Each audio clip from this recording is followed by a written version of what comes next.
Parents, Dr. Kirsten Fulong here at Pinnacle Chiropractic in the Sarasota and Bradenton area, and today we're going to talk about motor tics.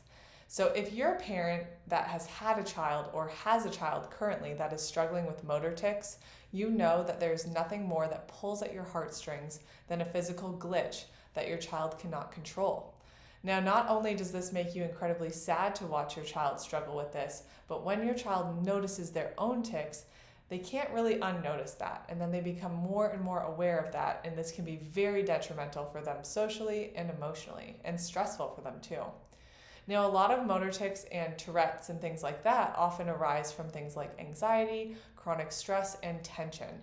So the common medical approach is to prescribe something to address that anxiety and stress, which, if you look up the numerous side effects that are associated with prescriptions that address stress and anxiety, it can be very overwhelming to weigh which is more detrimental for your child.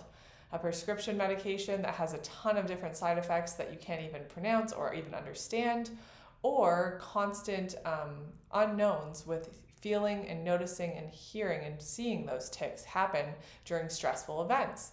And that can be very stressful as well. So parents, if your child is struggling with these, if they're having motor tics or verbal tics or certain different things that are going on, we're going to dive into the science and drug-free solutions to help your kiddo and find that root cause for them.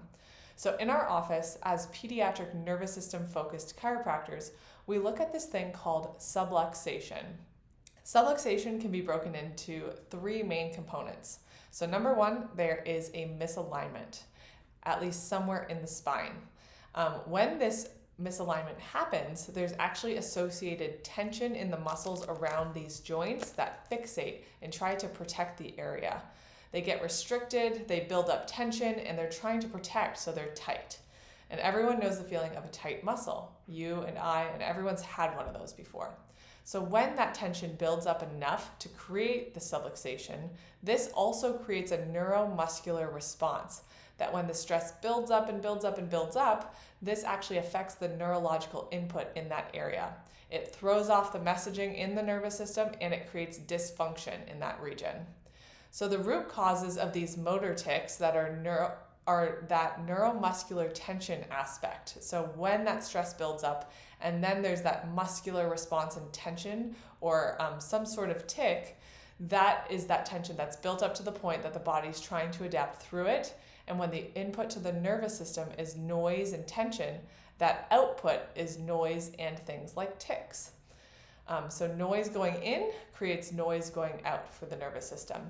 So what causes subluxation if we take it one step deeper to that root cause? How do we address this as chiropractors, as parents? How do we look at this? So lots of things can cause this. As pediatric chiropractors, we specifically look at the first major trauma to the head and neck, and that is the birth process.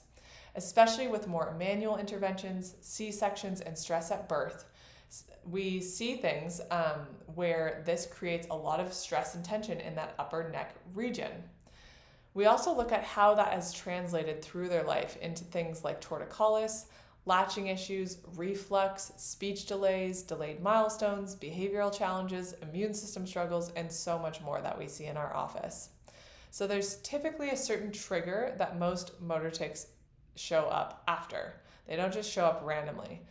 Usually a big event like a growth spurt, a seasonal change, immune system challenges like a big sickness, a big sports injury, a car accident, or a big stressor event in a child's life can make these tics show up.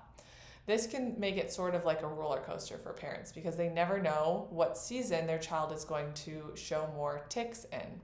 Where there are certain seasons or days that are really bad and those tics show up a lot more. And then sometimes they could have a really good day or a really good season and the tics could almost disappear.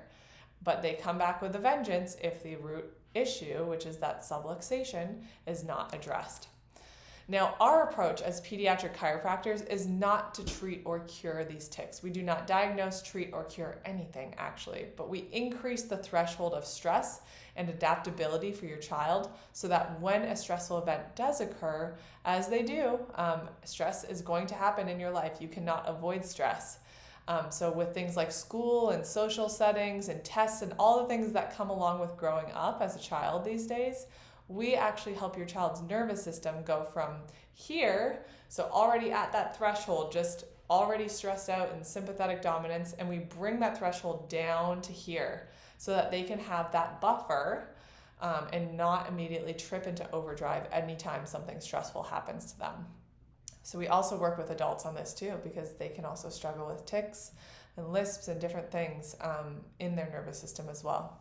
So this only happens with neurologically focused chiropractic. So there's a lot of different chiropractors out there.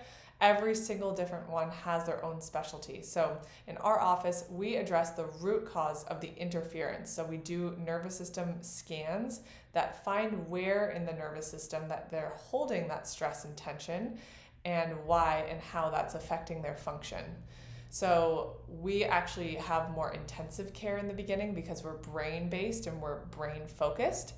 So we're seeing children at a higher frequency in the beginning to calm their brain down. If they're up here, nervous system-wise, in that sympathetic dominant fight or flight response, we need to bring them down here, and that doesn't take just one adjustment. That takes frequency, consistency, and making sure that we're lowering all the stress in their lives, whether it be through diet, environmental causes, and then also subluxation addressed as well.